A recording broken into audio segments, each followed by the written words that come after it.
Madres, padres, representantes o responsables. El Fondo de Previsión Social del Colegio de Ingenieros de Venezuela presenta. RCR presenta a María Alejandra Trujillo en Palabras más, palabras menos. Palabras más, palabras menos.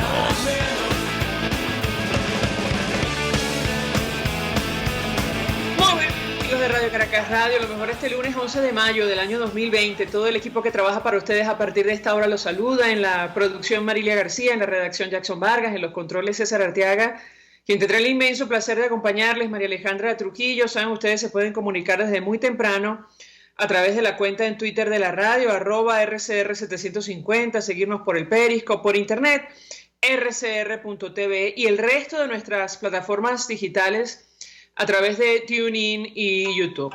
Escuchaban ustedes algunos titulares de los diarios de circulación nacional, temas que vamos a debatir ampliamente durante la mañana de hoy.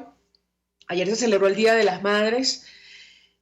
Quienes luchan sin descanso para dar lo mejor a sus hijos en nuestro país, incluso en la actual situación de Venezuela. Sin ir más lejos, los padres de Robert Colina, quien fue asesinado durante la supuesta incursión con peñeros que ocurrió en La Guaira, pidieron ver el cuerpo de su hijo, inicialmente para identificarlo y que además, se lo entreguen.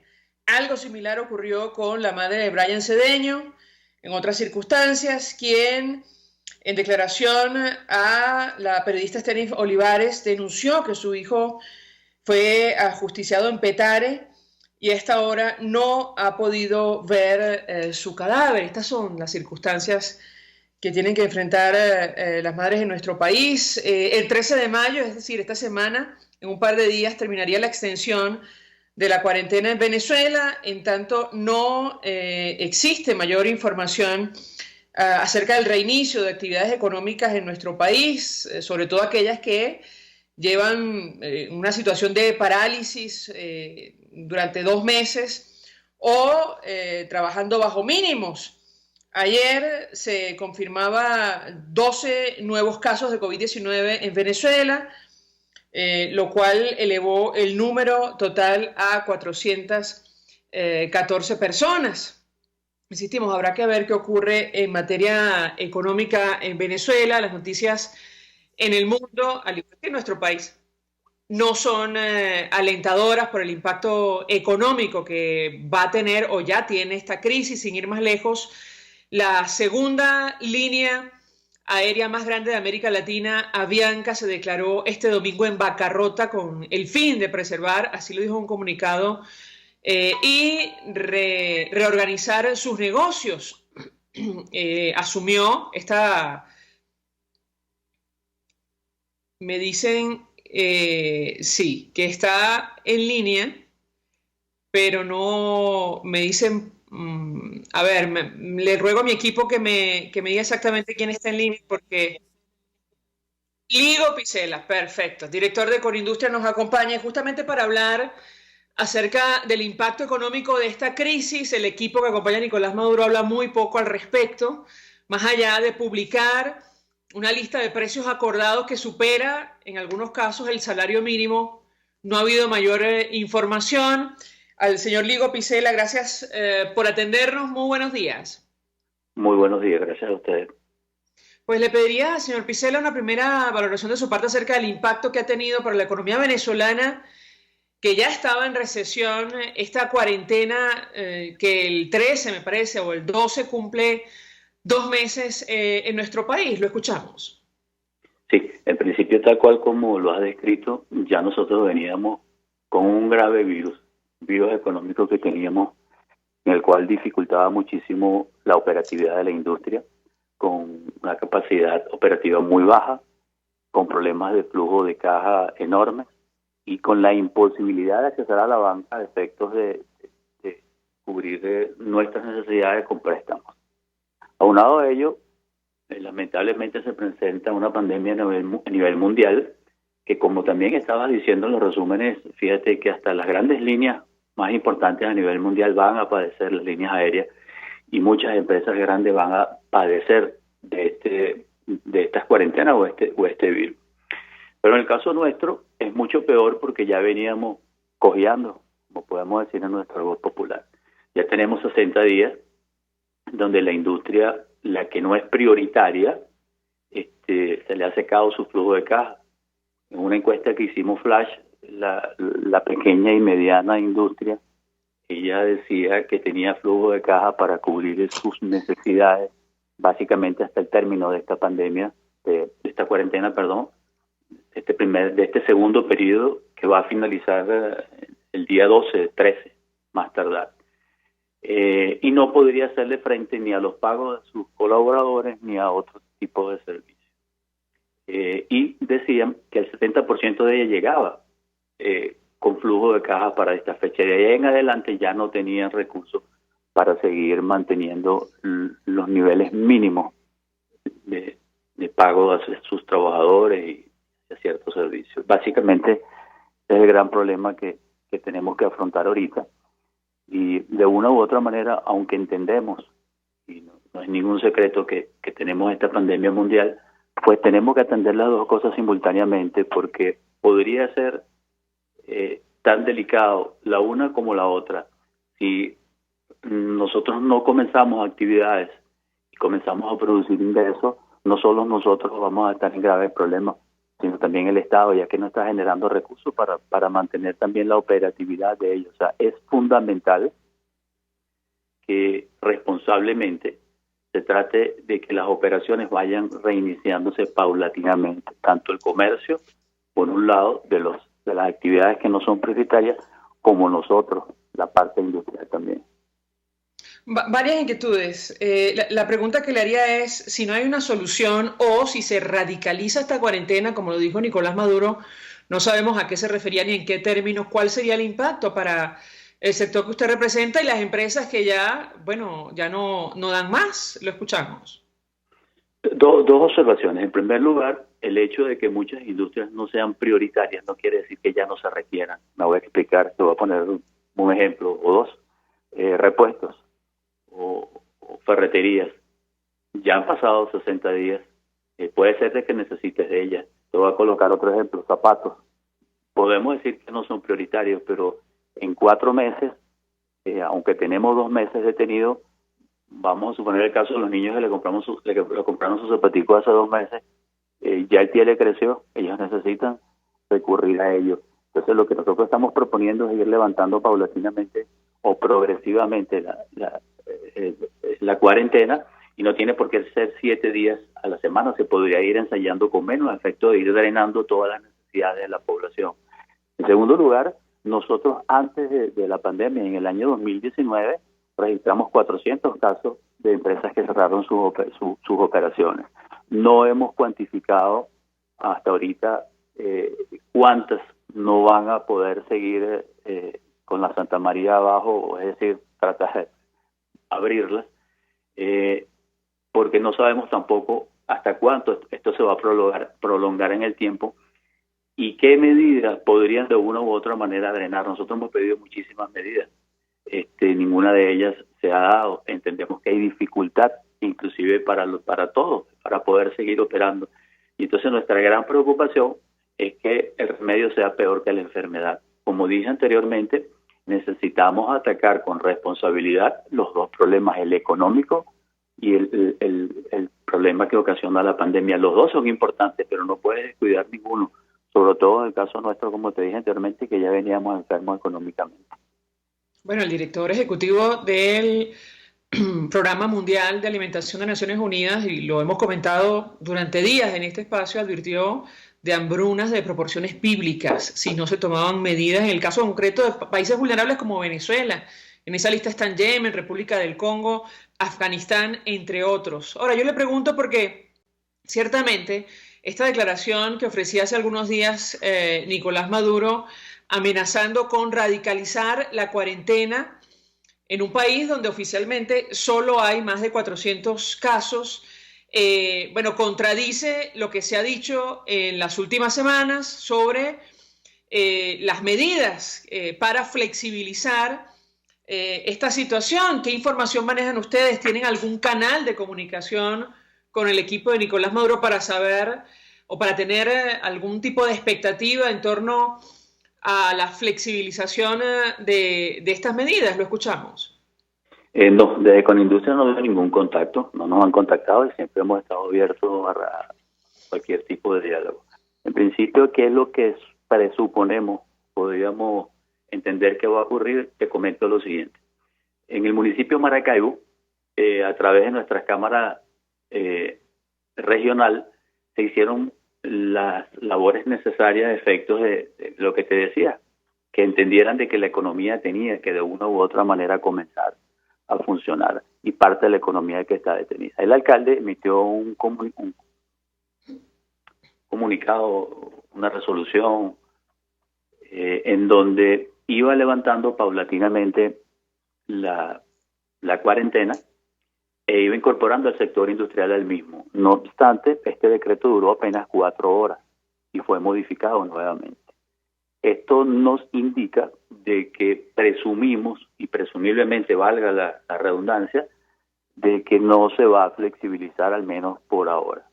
Es lo que presumimos, y también por las declaraciones que tú has comentado, donde se dice de que se va a radicalizar. No obstante, el país no está para radicalizarse bajo ningún contexto. El país está para concertar, para dialogar y para entender la grave crisis que tenemos. Como bien lo referiste, nosotros tenemos unos casos muy bajos comparado con el resto del mundo, apenas 400. A eso tendrías que restarle lo que ya se recuperaron. No quiere decir de que debamos dejar de un lado los controles, pero sí, evidentemente, y lo hemos demostrado, que la parte económica prioritaria está trabajando y ella está siguiendo un protocolo en donde se garantiza o se minimiza el riesgo de contagio. Eso lo podemos hacer los otros sectores que no están incorporados para, de una u otra manera, como hemos dicho insistentemente, tratar de ir generando ingresos y flujo de caja, que bien, María Alejandra, le hacen mucho, es beneficioso no solo para la industria, es beneficioso para el trabajador, porque va a percibir incrementos salariales mucho mayor. Recuérdate que la pandemia a nivel mundial a los países los atacó, ellos están defendiendo, están protegiendo las industrias, pero en nuestro caso tenemos otro problema muchísimo peor que todo, y es la hiperinflación.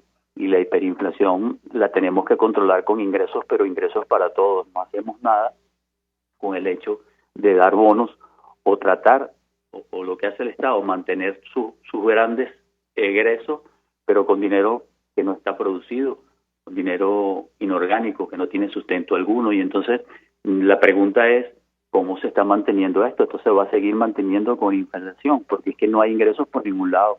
Los ingresos del Estado se redujeron, pero a niveles nunca antes vistos. Ya el petróleo, con todos los problemas que venimos viviendo petroleramente, los bajos precios y la baja producción, ya no es un ingreso. El otro ingreso que le queda es el fiscal. Pero ¿cómo recurre a ingresos fiscales cuando la economía está detenida? Y me refiero al Estado en completo, los municipios, las alcaldías, el Estado central, el CENIAT, etcétera, etcétera. Dos inquietudes. Tengo que preguntarle porque, insistimos, una de las pocas medidas en el ámbito económico que se han conocido, sin ofrecer mayores detalles, tiene que ver con esto de volver a los precios acordados sin resolver antes el problema de la inflación. Y lo cierto es que ahora mismo pienso en nuestros viejitos, en los pensionados, por ejemplo, o trabajadores que reciben salario mínimo. Lo que pasa es que los viejitos no reciben bono de alimentación, con lo que les da el Estado en materia de pensión, les alcanza escasamente para probablemente un aceite de soya y azúcar refinada. Estamos hablando de 1 kilo de azúcar y 1 litro de aceite de soya. Viva usted un mes con eso. Estoy hablando de los precios acordados. La lista que se publicó el 6 de mayo, 1 kilo de azúcar a más de 170.000 bolívares y 1 litro de aceite a más de 270.000. Yo le pediría un comentario de su parte en torno a este tema, esto de insistir con políticas que no nos han llevado a nada, o mejor dicho, nos han traído hasta acá y cuyas consecuencias ya conocemos en la práctica. ¿Qué impacto ha tenido para el sector que ustedes representan, tomando en consideración lo que ya ha compartido usted con nosotros. Lo escuchamos. Sí. En principio, para hacerte una breve acotación, nosotros pagamos muchísimo más de los salarios mínimos estando aún no operativos. Es por eso súper importante de que sigamos manteniendo a toda esa masa trabajadora con ingresos muchísimo superiores a los que están allí. En segundo lugar, tal cual como bien lo dijiste, esa práctica de controlar precios ya todos la aprendimos. Todos sabemos que no funciona, y mucho menos en un periodo, una etapa de hiperinflación que todavía se mantiene. Tú puedes fijar los precios el día de hoy y el día de mañana lo vas a perder. El grave problema que tenemos sigue en pie y no es controlar los precios para que generar ingresos y para que definitivamente se recupere el poder adquisitivo. Hay muchísimas maneras, pero una de ellas es definitivamente incentivar al sector de producción nacional, a efecto que recupere su capacidad operativa y genere mayores ingresos hacia sus trabajadores. La otra es que definitivamente, si no se atacan los problemas que causan de origen la hiperinflación, van a seguir en ello, que era lo que te lo acotaba al comienzo o en el transcurso de la conversación. Los problemas siguen estando allí. El Estado sigue financiándose con dinero emitido a través del Banco Central, que no está sustentado en producción, y esto genera inflación. La inflación genera definitivamente pérdida del poder adquisitivo y es un círculo vicioso. Tenemos que tratar de que todas las políticas, enfocarlas definitivamente a cortar el grave problema que tenemos, que comienza con la hiperinflación, con acuerdos que generen confianza política y de ahí, desde ese momento, comenzar a reconstruir el país de la parte económica. No lo vamos a hacer sin generar confianza, sin generar inversión tanto nacional como extranjera. Son los pasos que debemos dar, y no es radicalizando nada, sino al contrario, con mucho diálogo, con mucho acuerdo nacional, a efectos de conducir nuevamente el país a ir mejorando paulatinamente. Fíjate, a efecto de todo esto positivo, yo quería resaltar el gran esfuerzo que han hecho los industriales de mantener y estar codo a codo con sus colaboradores, aun cuando sin percibir ingresos, y durante estos 60 días la gran masa laboral del país ha contado con el apoyo del empresariado y ha estado con ellos remunerando las actividades aún sin ellas estar en marcha. Es un gran esfuerzo que ha hecho el empresario nacional, y eso demuestra que el empresario nacional se ha mantenido a pie de lucha.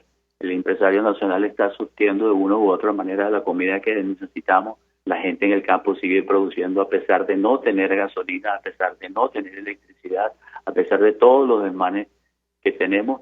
Hemos demostrado que estamos acá y que somos parte de la solución.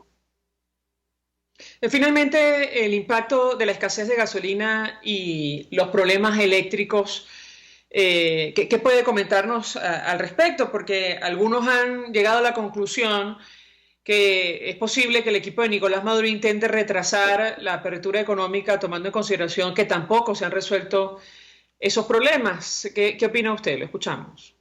Es correcto. Fíjate que quizás en el caso de la Gran Caracas, por primera vez padecimos lo que eran los embates de la escasez de gasolina. Nosotros tenemos más de un año en el interior del país, en donde exactamente lo mismo que estamos viviendo ahora, en estos momentos, se ha vivido fuera. Los problemas se han ido agravando, sobre todo el racionamiento de electricidad, sobre todo en el interior del país. Ya nuevamente se está restringiendo más el uso o la distribución de la energía, y es evidentemente que eso es uno de los problemas que hay, la escasez de gasolina y la escasez eléctrica. Sin estar operando o teniendo detenida gran parte de la producción a nivel nacional y de los centros comerciales y todo lo que quiera agregarle, los problemas de electricidad están allí. Querría decir que de iniciar las operaciones la escasez sería mayor. Esto evidentemente es un problema y es una de las consecuencias por lo cual definitivamente se podría extender el periodo de cuarentena. No obstante, te lo voy a comentar, el hecho también de no haber gasolina, y lo entendemos, y electricidad, pero tú puedes abrir paulatinamente, la gente trabajaría en los sectores que se puedan abrir. Como ejemplo te pongo que las panaderías están abiertas, los supermercados están abiertos con toda la escasez de gasolina. O sea, se puede operar. Evidentemente habrán comercios que no puedan abrir porque sus colaboradores no viven en zonas cercanas, pero unos que otros pueden abrir y pueden ir drenando. No tienes por qué abrir los 7 días de la semana el resto de las demás los demás sectores, pero sí se podría hacer. No sería un efecto tan grande, pero de una u otra manera o nos morimos de hambre o nos morimos por la pandemia. Entonces hay que poner en una balanza y hay que tratar de mantener los dos vivos. El problema definitivamente es un problema del Estado, de surtir, es una responsabilidad de ellos, surtir de combustible, de surtir no solo de energía eléctrica, sino surtir de agua para todos los sectores. Ese es otro de los problemas. Tratamos de tener o mantener ciertos protocolos en donde el aseo es fundamental, pero no se surte de agua, y entonces todo ello tiene que encaminarse, tiene que enrumbarse, tiene que ponerse en global y tiene que solucionarse para poder definitivamente ir levantando todo ello. Es un gran problema que tenemos, pero en fin, ahí está. Luigi Picela, 1.000.000 de gracias por atendernos, acompañarnos, director de Conindustria, expresando opinión y análisis acerca del tema que debatimos la mañana de hoy, que tiene que ver con el impacto económico de esta crisis sanitaria y esta especie de tormenta perfecta, como la describió el director del Programa Mundial para la Alimentación de Naciones Unidas, para países vulnerables, como el caso nuestro. Esa lista la conforman naciones como Yemen, República del Congo, Afganistán, Venezuela y otros, naciones que ya arrastraban crisis humanitarias complejas para 2019 y que les toca ahora lidiar con la crisis del COVID-19. Vamos a la pausa, al regreso venimos con más. Usted escucha Palabras Más, Palabras Menos en RCR 750 AM. Puedes seguirnos en nuestras redes sociales. En Twitter, @RCR750, la radio que se ve. Mensaje del ingeniero Kenick Navarro, presidente del FOMPRES CIB. Apreciado colega ingeniero, arquitecto y afín, el Fondo de Previsión Social del Colegio de Ingenieros de Venezuela, FOMPRES CIB, diseñó para la protección de tu salud el Sistema Integral de Previsión Social. El mismo tiene a tu disposición beneficios de la solvencia, asistencia primaria de salud, el plan de salud con coberturas de acceso VIP, todos estos planes pensando en la protección de tu familia. Para mayor información visita fomprescib.net.be, Colegio de Ingenieros de Venezuela, construyendo futuro. ¿Te imaginas unos deliciosos y súper cremosos helados libres de azúcar, libres de lácteos, libres de huevos, libres de gluten, libres de culpas? Te lo tengo. Heladería Vegan Fruit lo hizo posible y aptos para todo tipo de personas. Los heladitos Vegan Fruit los encuentras en los mejores supermercados y tiendas de delicateces. Síguelos en las redes. @heladería Vegan Fruit. Amor vegano y cremoso. Hola amigos, soy María Corina Machado. Todos los martes, María Corina estará contigo por RCR 750 AM. Acompáñenme de 1 a 2 de la tarde. Contigo, María Corina. Todos los martes, contigo. Solo por RCR 750 AM. Porque lo bueno une. Todos las piensan, todos las escuchan y María Alejandra Trujillo te las dice. Palabras más, palabras menos. Continuamos, amigos. Palabras más, palabras menos. Se suma a nuestra mesa de debate el diputado Arnoldo Benítez, diputado por Aragua, quien conoce perfectamente la situación de nuestros viejitos, nuestros adultos mayores. Diputado, 1.000.000 de gracias por atendernos. Buenos días. Muy buenos días, María Alejandra. ¿Cómo estás tú? Un saludo a ti, a la audiencia. Bien, con mucha preocupación, diputado, acerca del impacto económico y social de esta crisis sanitaria en nuestro país, tomando en consideración, bueno, los bajos sueldos y las pensiones. Comentábamos con nuestros amigos oyentes que según la lista de precios acordado publicada el 6 de mayo, bueno, la pensión alcanza escasamente, probablemente para un kilo de bovino en canal o un kilo de costilla de res o un aceite y un kilo de algo más. Yo le pediría un comentario al respecto, porque da la impresión, diputado, que el equipo económico de Nicolás Maduro está absolutamente desvinculado de la realidad o no le interesa el impacto que esta situación tiene para un sector vulnerable como los adultos mayores. Simplemente recordar que es delito de lesa humanidad esto de imponer de manera intencional condiciones de vida que consisten en la privación de acceso a alimentos o incluso medicinas. Diputado, un primer comentario de su parte con relación a este tema. Lo escuchamos. Sí, es muy importante eso que usted está planteando, sobre todo que no es desconocimiento, es la falta de humanidad del gobierno o del desgobierno cuando todos sabemos que con ese salario mínimo de 400.000 bolívares, porque hay 300.000 bolívares más a través del bono de guerra, cosa que para yo poder tener acceso a él tengo que inscribirme en el proceso en el sistema patria, al cual me están esperando que yo me inscriba, porque en el momento en que yo me inscriba me saca de lado. Aquí está este diputado utilizando las bondades del gobierno, ¿no? Así que yo tengo que morir con mis 400.000 bolívares mensuales, que de paso dicho sea son $2,19 a 182.000 bolívares que está el dólar, el que se consigue, ¿no? Pero, ¿qué significa eso, María Alejandra?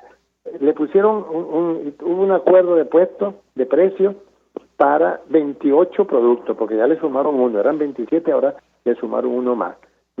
Ahora, que de una primera lista a una segunda lista, que eso duró 9 días nada más. En 9 días cambiaron los precios para arriba, no para abajo. Ahora, si yo tengo 6 productos, los huevos, el queso, la harina, la pasta, medio kilo de pasta, un arroz y un pollo de 1 kilo, que un pollo de 1 kilo es una paloma. El pollito normal está entre un 800, 2 kilos. ¿Qué pasa? Esos 6 productos valen, de acuerdo a la canasta de a los precios regulados, 1.827.000 bolívares, casi 10 salarios mínimos. 5 salarios mínimos, son $10 y pico, son casi 5 salarios mínimos.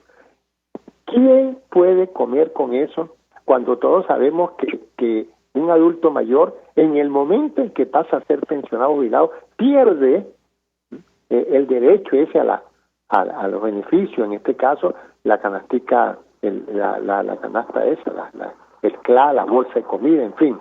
Esos señores son unos descorazonados. Esa gente no tiene ni la más remota idea de lo que está pasando en el país, porque como ellos no compran comida, como ellos no tienen problemas de agua, de electricidad, de gas, de nada de eso, bueno, simplemente a ellos no les interesa, no les importa, o están convencidos de que nosotros tenemos que desaparecer. Parece que la política es que hay que acabar con los viejos, que se mueran, no importa, porque eso no suman. Usted ve que todos los días hacen una cadena, María Alejandra, hablando de la cantidad de gente que está que hoy están contagiadas, los 10 muertos que los mantienen ahí, pero ¿alguien ha sacado la cuenta de cuántos viejos se han muerto en estos 56 días por falta de comida, por falta de medicamentos? Que mira que estamos hablando de nada más comida.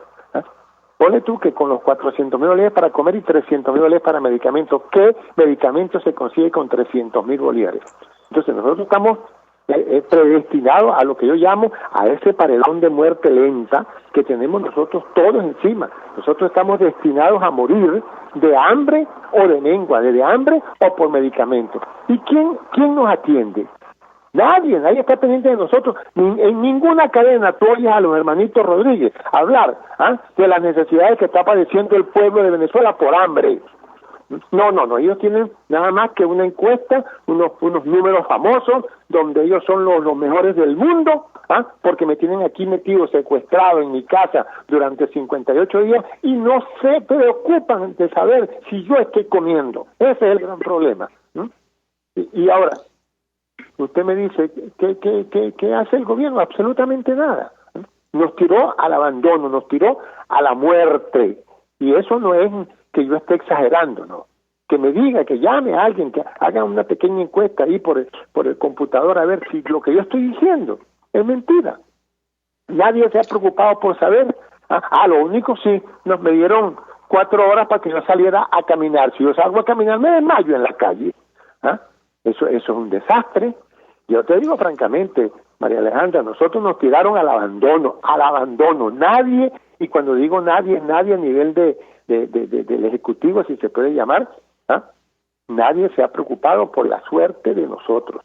Porque ¿quién come? Diputado, perdón que lo interrumpa, porque la situación es francamente preocupante. Por eso estamos hablando de este tema. El impacto de esta crisis, además, la cuarentena para los sectores vulnerables es desgarrador. De hecho, ahora mismo con una pensión no se puede comprar ni 1 kilo de leche en polvo, según esta lista, que cuesta más de 1.300.000 bolívares, en fin.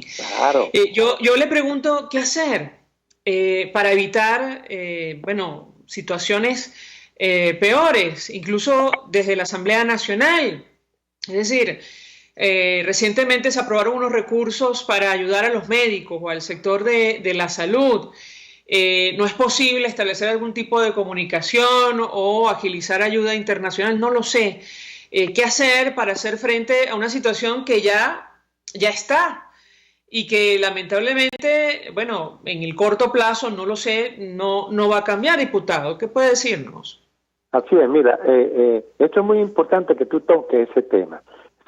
Se aprobó un fondo de emergencia mediante el cual se podía hacer lo humanamente posible por hacerle llegar $100 a cada trabajador de la salud. Y se implementó un mecanismo para hacer un pequeño censo, un censo que garantizara que llegara ese dinero. ¿Qué fue lo primero que hizo el Estado? Bombardear, hackear todos los sistemas de acceso a esa información, porque no le interesa que aquí le llegue algo a alguien. Nosotros, por ejemplo, yo recibí una comunicación de la Federación de Transpensionados y Jubilados, donde le estamos pidiendo al presidente una reunión, por supuesto, vía redes sociales, vía Zoom, qué sé yo, para plantearle de voz propia cuáles son nuestros padecimientos y ver de qué manera se pudiera hacernos llegar a algún tipo de ayuda.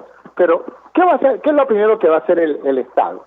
Simplemente hacer lo que hicieron con las enfermeras, mandarles a decir que quien se inscriba en eso, pues simplemente que se atenga a las consecuencias. El bombardeo para todos los trabajadores o los pensionados, lo más probable es que nos digan que si aceptamos los $100 o lo que pueda el ejecutivo, nuestro, ¿no? El democrático, conseguir para nosotros, simplemente perderíamos la pensión. Algún mecanismo, porque ellos siempre van a ser obstruccionistas a cualquier tipo de ayuda que nos llegue. Nosotros estamos pidiéndole al presidente Guaidó que nos eche una mano. Pero el problema es ese, nos eche una mano, pero ¿cómo? Si todo se está haciendo, todo inclusive lo que se está planificando en este momento a nivel de la situación política, todo tiende o gira alrededor de acusar al presidente encargado de ser el jefe de la banda, ya Guaidó. Ayer con ese video que comenzaron a rodar, que es de noviembre del año pasado, cuando él fue allá al velorio de Pipo, ahora lo están haciendo correr para que vean que él sí entra a Petare. Esa es la razón del video que están haciendo rodar, para que vean que él sí entra a Petare, porque él es el jefe de la banda del Huilense, y entonces él es el que va a controlar todo lo que pueda pasar, que está planificando el gobierno para que suceda, con la intención de mostrarle al mundo que aquí hay un grupo de malandros que no quieren nada con un gobierno de transición, con un gobierno de emergencia, sino lo que quieren es violencia. Ese es el problema, y eso es lo que un ciudadano que ha vivido, en el caso mío, 72 años, que tenemos poder de raciocinio, que no nos dejamos arrastrar por lo que ellos quieren mostrar, y que no tenemos la posibilidad de hacerlo, llegar a la gente, porque no hay medios de comunicación, tenemos una hegemonía comunicacional que impide que yo le pueda decir al mundo, porque desafortunadamente en este momento nosotros no estamos saliendo con señal abierta al aire, solamente por internet nos está escuchando quien tiene el acceso a un mecanismo privilegiado como es tener internet. o tener un computador o un teléfono inteligente. No, esto es lamentable, María Alejandra. Nosotros, mire, ya yo no hallo ni siquiera qué pensar. ¿Ah? Es decir, que aquí, en esta maquita en el que yo me paso el día, bueno, de repente dejaré de respirar y ahí me conseguirán. ¿Por qué? Nadie va a saber, porque tampoco va a ser de coronavirus, pero tampoco van a decir que fue de hambre. ¿Ah? Una persona sana como yo, que no tiene problemas de hipertensión, no tiene problemas de ningún tipo, que las 3 pastillitas que me tomo son de mantenimiento, porque hace 10 años me dijeron, tómese eso, una pastillita de vitamina C, un Uvagen, un antioxidante y una pastillita de colaspirina, ¿ah? para mantenimiento. Y yo como ingeniero mecánico que creo en el mantenimiento, lo estoy haciendo y por eso me mantengo sano. Pero a mí me van a achacar cualquier tipo de enfermedad que justifique que me morí, no por culpa de ellos, no. Me morí porque tenía que morirme, porque el plan es, como dicen allá en Cuba, aquí, ellos allá no dan pensiones. ¿Por qué se gasta en pensiones? Eso fue una pregunta que le hizo Raúl Castro a Maduro. Aquí, ¿por qué tienes que pagar pensiones? Porque yo trabajé toda la vida y yo aporté para eso. A mí no me están regalando absolutamente nada y eso es algo que tienen que entender. Nosotros no somos una carga, nosotros somos simplemente el efecto de el producto de nuestro trabajo. Eso es lo que nos están entregando míseramente, y entonces en vez de procurar de que con esa mísera pensión yo tenga acceso a la comida, tenga acceso a una calidad de vida, lo que han hecho es simplemente disminuir la capacidad adquisitiva de ese poco dinero que recibo, para que no coma, para que no consiga medicamentos. Aquí la farmacia de medicamentos de alto costo que existía aquí en Los Ruices, esa la eliminaron, es decir, la única farmacia que había en el país, que nosotros estábamos luchando porque hubiese por lo menos una en cada estado. Resulta que ahora no hay ni siquiera esa aquí en Caracas. Eso es lamentable, María Alejandra. Eso es algo que todos sabemos, que todos conocemos, todos los viejos, ¿no?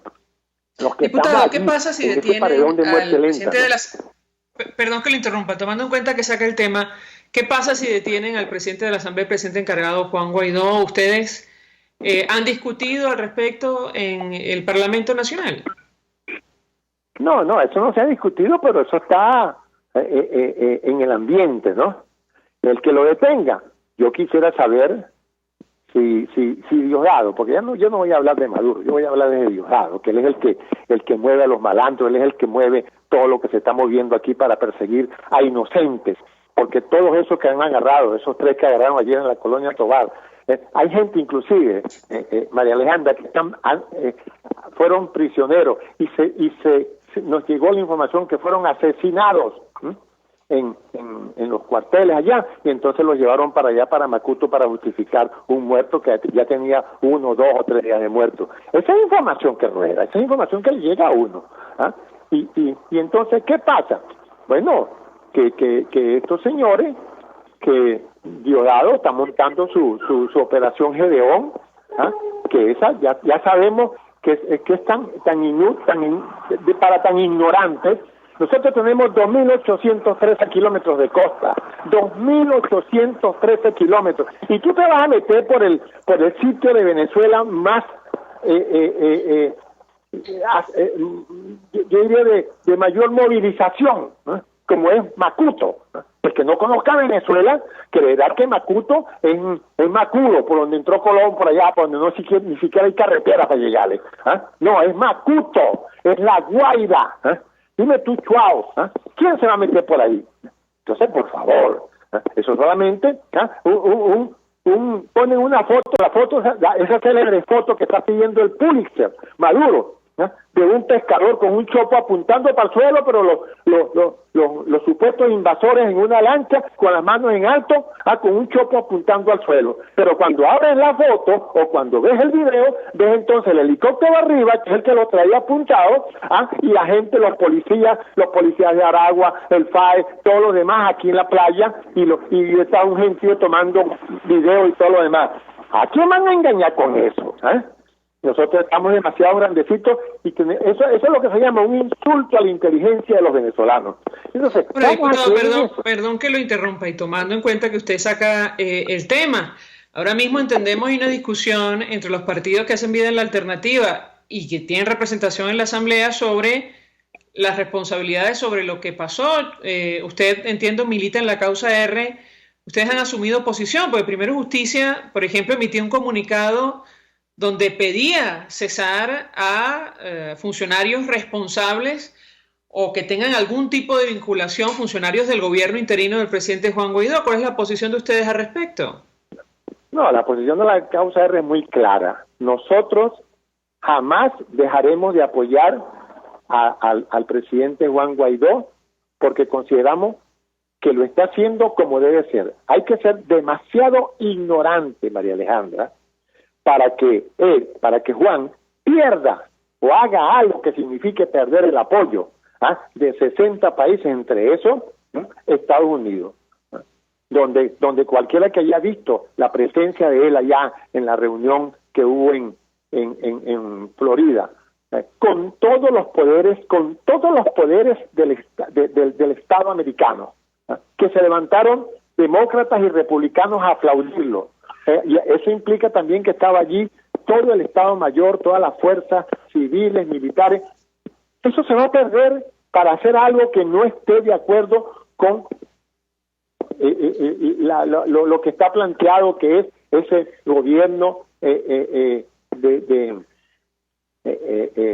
gobierno de transición el gobierno de emergencia nacional. No vale. Hay que ser demasiado ignorante para creer que que nosotros, los que estamos de este lado, podemos estar planificando algo por el estilo. Que se diga que hay dos, allá hablan dos, en un contrato con una firma chimba que ya se demostró que no es la firma de Juan.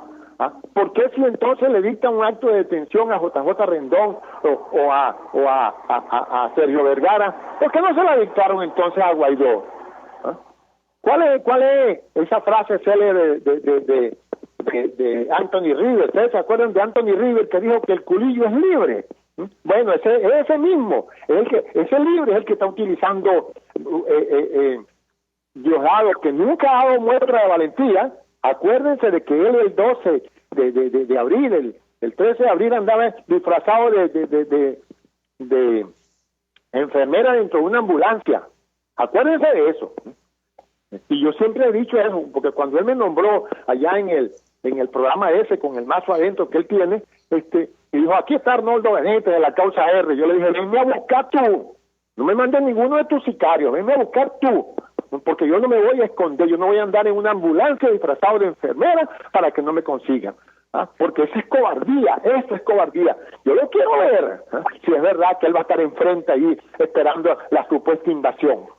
La invasión es de lo que andan buscando los 15 millones del otro y los 10 millones de él. Son 25 millones de dólares que suenan muy bonitos, son muy saludables para alguien que quiera ponerse unos billetes fácil, porque eso va a ser fácil, porque a la hora de la chiquita, todas esas cadenas, todos esos anillos que tienen ellos de protección, van a salir como sale el coronavirus cuando le meten qué sé yo, la prueba esa que hay cuando tú colocas el detergente dentro del vaso de agua, dentro del plato de agua con cualquier cosa, que se abren así se les va a abrir los cordones de seguridad, los anillos, y lo van a dejar solo.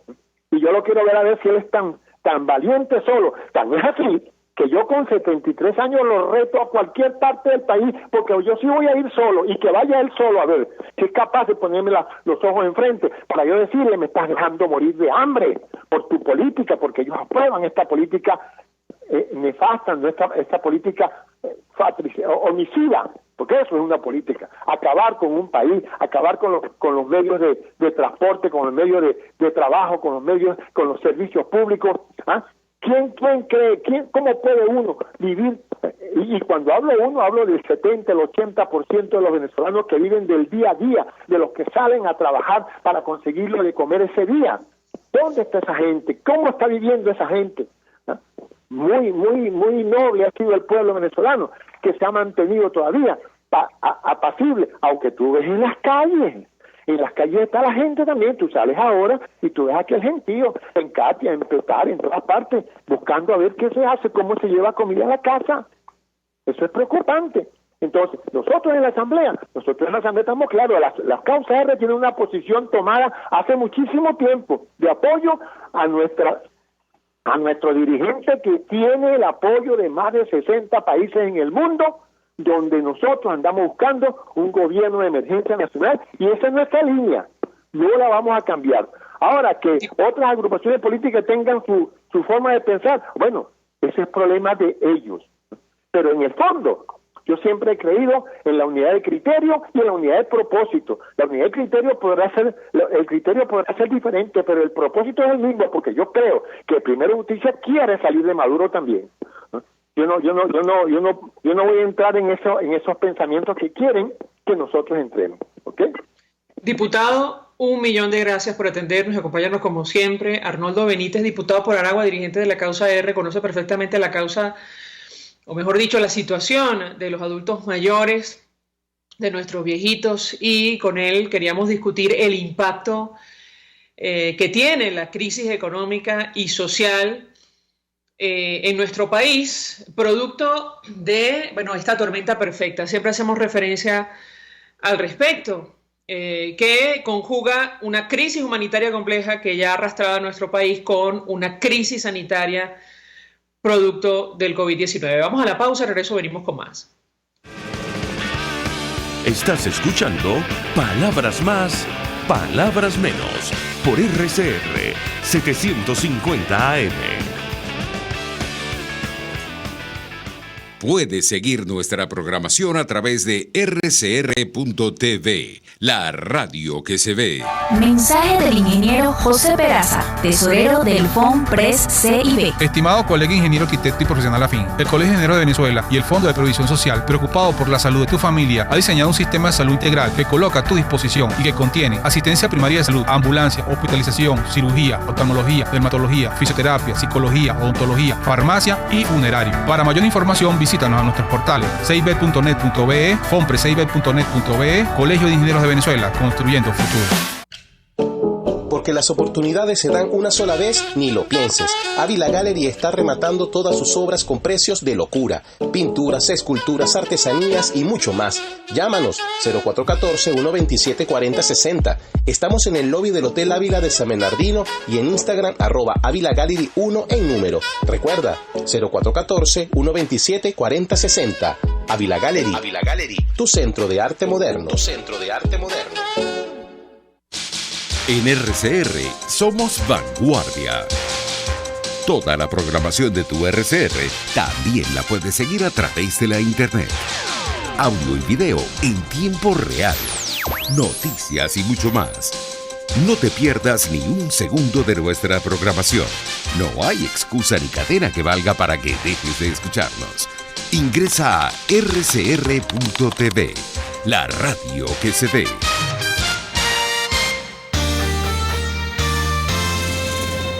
Los temas de actualidad más relevantes son expuestos a la luz de La Linterna. Diego Bautista Urbaneja le invita a formar parte de este ameno espacio de charla y análisis con una buena taza de café y al son de buena música. La Linterna, de lunes a viernes, a partir de las 2 de la tarde, por RCR 750 AM. Ellos y que no saben nada. Y así nos va. El espacio donde se tocan los temas más candentes de interés político y nacional. Y así nos va. En este programa, la picardía y el humor inteligente son los protagonistas. Pura cabilla. Lara y Hernández descosen y revelan los secretos más oscuros del acontecer político. Y así nos va. De lunes a viernes a las 4 de la tarde, por RCR 750 AM. RCR 750 AM, porque lo bueno une. Información, opinión, contraste. María Alejandra Trujillo está en Palabras Más, Palabras Menos. Continuamos, amigos, palabras más, palabras menos, hablando del impacto económico y social de esta crisis, ahora sanitaria, que afecta a nuestro país. Se sube a nuestra mesa de debate en esta parte del programa el profesor, economista Carlos Ñáñez. Como siempre, profesor, gracias por atendernos. Buenos días. Buenos días, María Alejandra. ¿Cómo estás tú y la radioaudiencia? Bien, le pediríamos un comentario un poco para cerrar el programa sobre lo que está ocurriendo en Venezuela. Nos preguntamos acerca de la posible reapertura económica o la radicalización de la cuarentena, como la ha denominado Nicolás Maduro, y las posibilidades de supervivencia para un sector como los pensionados, que no les alcanza para comprar 1 kilo de leche en polvo con los actuales precios que ha publicado el Ejecutivo de Maduro. ¿Qué puede decirnos? Lo escuchamos. Bueno, cuando nosotros comparamos la situación del ingreso en Venezuela y el derrumbe del ingreso en Venezuela con la estructura de precios de la República y este proceso de levantamiento gradual, o desescalada gradual o desregulación gradual de la cuarentena y la eventual o tan llamada recuperación de la actividad económica, nos preguntamos si el equipo económico de Nicolás Maduro en verdad entiende el nivel de daño infringido a la economía nacional. Venezuela ha perdido 2/3 partes de su Producto Interior Bruto, más del 70% de su Producto Interior Bruto. Se estima una caída para 2020 de 25 puntos del Producto Interior Bruto. Todos los sectores de la actividad económica, María Alejandra, desde la producción más elemental de bienes y servicios hasta la extracción de petróleo, están sufriendo problemas en términos de su capacidad para producirse. De allí hay una destrucción paulatina del Bolívar como institución social. No es medio de cambio, no es patrón contable y no es reservorio de valor, porque evidentemente el precio de la moneda, del dólar, lo ha demolido estructuralmente en su forma de Bolívar fuerte y en su nueva condición de Bolívar soberano, en donde el Bolívar es anclado a una unidad inexistente que es el petro y evidentemente pierde todas sus cualidades monetarias. En el momento en que aquí se hace la reconversión monetaria, todo el sector de la administración pública queda sumido en la más absoluta de la miseria. Te hablo, por ejemplo, del sector de profesores universitarios, en donde yo formo parte. Los profesores universitarios, en nuestra mayor condición académica, que es la de profesor titular, y en la mayor de las dedicaciones, que es la dedicación exclusiva, ganamos menos de $4, y con el ajuste salarial llegamos por escala a $8. Es absolutamente miserable lo que percibe un profesor universitario en Venezuela frente a los controles de precios. Pues los profesores universitarios sencillamente no podemos con el salario comprarnos 1 kilo de leche en polvo porque supera nuestra remuneración salarial, porque hay que tomar en cuenta que hay un conjunto pues de deducciones que tenemos asociadas a el salario. Entonces, en Venezuela hay una precarización del salario. Eso en términos de relaciones laborales se llama la desalarización del salario y la destrucción del trabajo como institución social. Es absolutamente innecesario, hija, acudir a trabajar en un país donde los gastos por el simple hecho de acudir a trabajar superan las remuneraciones percibidas. Entonces es un acto absolutamente antieconómico. Frente a esto, el equipo económico de Nicolás Maduro sigue en la tosuda medida de imprimir masa monetaria, ni siquiera de imprimirla, de inyectar masa monetaria desordenada para poder financiar una cantidad de bonos, una batería de bonos que su valor per cápita por habitante no supera los $2, pero que su efecto consolidado tiene características demoledoras no solamente sobre la estructura inflacionaria de la República, María Alejandra, sino sobre la realidad del tipo de cambio. Así que existiendo una presión de la pulverización del tipo de cambio. En el mes de abril se estima una inflación entre 56 a 58 puntos porcentuales, lo cual llevaría a casi 4.000 puntos la inflación anualizada. pero en ese esquema, pues solamente la miseria es lo que medra en los sectores y particularmente en el sector de la tercera edad, los pensionados y jubilados, que es un sector muy muy vulnerable porque no está bancarizado de forma eficiente. La mayoría no poseen tarjetas de débito ni mecanismos electrónicos de pago que permitan el proceso de transacciones para esta capa de la población de manera más fluida. Escucho, María Alejandra. No, profesor, queríamos cerrar el programa con un comentario de usted, un análisis justamente en relación a este tema. Carlos Ñañez, economista, 1 millón de gracias, como siempre, profesor, por atendernos y acompañarnos para ayudarnos a entender, bueno, el panorama que tenemos por delante y la crisis humanitaria compleja que se ha agravado, lamentablemente, producto de la crisis sanitaria y sobre la cual, bueno, el equipo económico que acompaña a Nicolás Maduro no dice absolutamente nada. Nosotros nos despedimos, se nos ha agotado el tiempo, lo hacemos en nombre de todo el equipo, los dejamos por todos los medios. El Fondo de Previsión Social del Colegio de Ingenieros de Venezuela presentó. RCR presentó Palabras Más, Palabras Menos. RCR 750 AM.